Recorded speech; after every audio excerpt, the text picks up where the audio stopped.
પ્રશ્ન નંબર 1 નીચેનામાંથી પોલીસનો હેલ્પલાઇન નંબર કયો છે? ઓપ્શન છે તમારો એ 100 નંબર, બી 101 number, C 102 number, D 108 number. તો તેનો સાચો નંબર છે મિત્રો એ, ઓપ્શન નંબર એ 100 નંબર. પોલીસનો હેલ્પલાઇન નંબર 100 છે. તો મિત્રો આપણો જવાબ આવશે એ 100 નંબર. પ્રશ્ન નંબર 2 આરોગ્ય સેવા એમ્બ્યુલન્સ માટે 24 કલાક સેવા માટે નંબર કયો છે?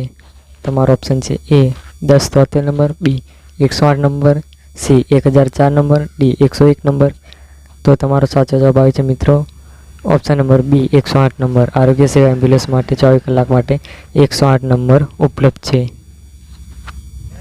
પ્રશ્ન નંબર 3 નીચેનામાંથી મુશ્કેલીમાં મુકાયેલા બાળકો માટે ખાસ શરૂ કરાયેલ ચાઇલ્ડ હેલ્પલાઇન નંબર કયો છે? તમારો ઓપ્શન છે એ 1098 નંબર, બી 181 number, C 108 number, D 101 number. તો તેનો સાચો જવાબ આવે છે મિત્રો એ 1098 નંબર. મુશ્કેલીમાં મુકાયેલ બાળકો માટે ખાસ કરીને શરૂ કરવામાં આવેલ number 1098 number child helpline number છે.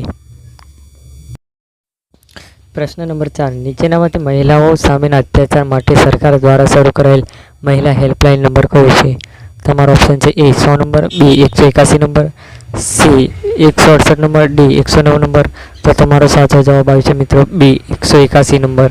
મહિલાઓના સામેના અત્યાચાર માટે ગુજરાત સરકાર દ્વારા શરૂ કરાયેલ મહિલા હેલ્પલાઇન નંબર 181 છે. પ્રશ્ન નંબર 5 દેશમાં કાયદો અને વ્યવસ્થા જાળવવા માટે તાત્કાલિક પોલીસ મદદ મેળવવા માટે કયો ઇમરજન્સી હેલ્પલાઇન નંબર ડાયલ કરવો જોઈએ? તમારો ઓપ્શન છે એ 190 નંબર, બી 181 number, C 168 number, D 100 number. તો તમારો સાચો જવાબ આવે છે મિત્રો ડી 100 નંબર.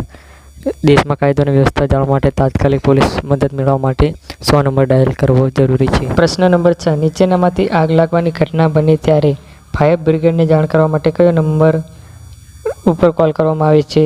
તમારો ઓપ્શન છે એ 100 નંબર, બી 101 number, C 104 number, D 1098 number.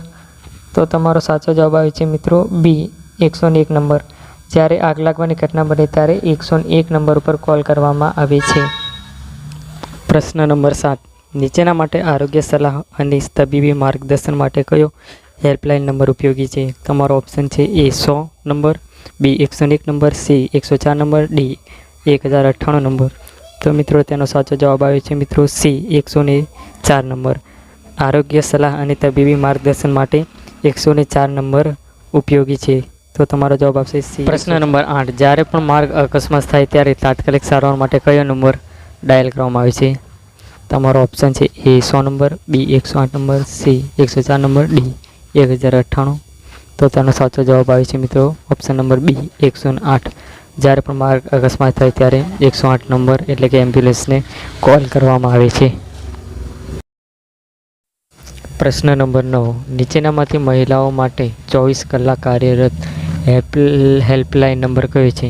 તમારો ઓપ્શન છે એ 100 number, B 108 number, C 181 number, D 1098 number.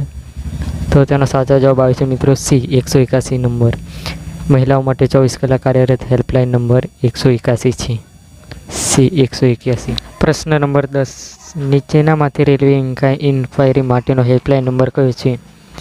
Option number A 100 number, B 108 number, C 181 number, D 139 number. તો મિત્રો તેનો સાચો જવાબ આવે છે option number D 139. Railway enquiry માટેનો હેલ્પલાઇન નંબર છે ડી 139 નંબર.